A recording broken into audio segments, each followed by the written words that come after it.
आइए छोरिंदी 1 to 1 पर अभी देखते हैं made of versus made from क्या होता है, मीनिंग में डिफरेंस और कब कौन सा इस्तेमाल करना चाहिए। चैनल पर नए हैं अगर ईश्वरिंदी 1 to 1 पर अगर नए हैं तो सब्सक्राइब करने के साथ ही फॉलो करने के साथ ही शुरुआत कीजिएगा। देखिए पहली चीज़ तो ये कि मेक जो वर्ब होता है उससे पास्ट में आप मेड कहते हैं, ये तो आप सबको पता है, ये बताने की मुझे आपको ज़रूरत नहीं है। लेकिन जब आपने किसी चीज़ को किसी एक मटेरियल से बनाया और उसकी जो ओरिजिनैलिटी रहती है, जो चीज़ों को पहचानने की आपकी क्षमता है, आप उसे बाद में उसके बनने के बाद भी पहचान पाएँगे, तो वहाँ मेड ऑफ का इस्तेमाल कर लेंगे।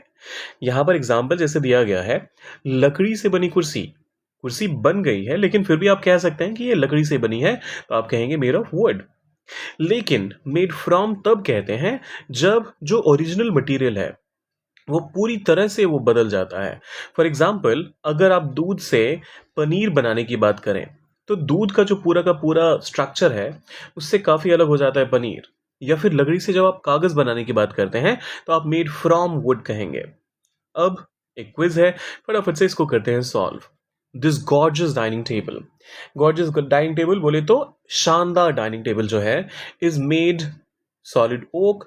ओक एक तरह की लकड़ी होती है, एक मजबूत लकड़ी होती है। तो सॉलिड मजबूत और ओक मतलब लकड़ी का नाम है ये। अब यहाँ पर लकड़ी से बनी है तो ऑफ ही होगा, क्योंकि ये ओरिजिनल शेप रिटेन करता है, ओरिजिनल जो प्रॉपर्टी है लकड़ी होने का वो रिटेन करता है। चीज़ इज मेड फ्रॉम मिल्क, ये तो हमने डिस्कस किया ही। शी वोर अ चीज़ यानी कि पनीर जो है वो मिल्क से बनता है आफ्टर इट अंडरगोज फर्मेंटेशन। मतलब फर्मेंटेशन या किण्वन। अब किण्वन तो आप में से कितने लोगों को पता होगा पता नहीं, कहने का मतलब जो दूध को फाड़ने का प्रोसेस होता है, दूध के सड़ने का प्रोसेस होता है एक तरह से देखें तो, उसके बाद पनीर बनकर निकलता है। शी वोर स्टनिंग ड्रेस मेड, अब यहाँ पर प्योर सिल्क की बात की जा रही है, तो स्टनिंग मतलब सिल्क को तो आप पहचान ही सकते हैं, तो ऑफ।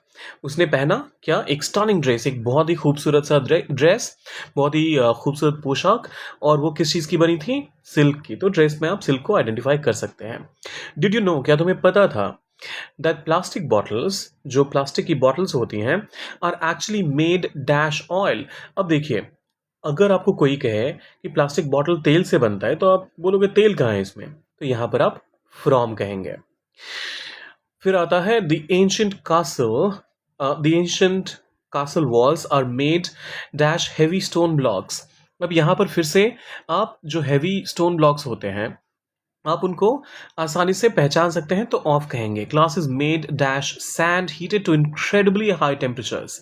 ग्लास का जो निर्माण होता है, जो शीशा बनता है, वो जब आ, रेत को बहुत ज़्यादा तापमान पर गर्म किया जाता है, तो उसके बाद उसके जो सिलिका डस्ट होते हैं वो मेल्ट हो जाते हैं और फिर वहाँ से आप ग्लास बनाते हैं। तो यहाँ पर जो सैंड है उसकी प्रॉपर्टी तो गई, ग्लास देखकर कोई थोड़ा ना बोलेगा कि ये सैंड से बना है, तो हम फ्रॉम कहेंगे। अब ये आखिरी वाला आपके लिए है, most modern coins are made of a mix of copper and nickel, या फिर from a mix of copper and nickel. अब इसका आंसर आप डालिए कमेंट सेक्शन में। जाने से पहले लाइक शेयर और सब्सक्राइब करके जाइएगा। मिलते हैं जल्दी।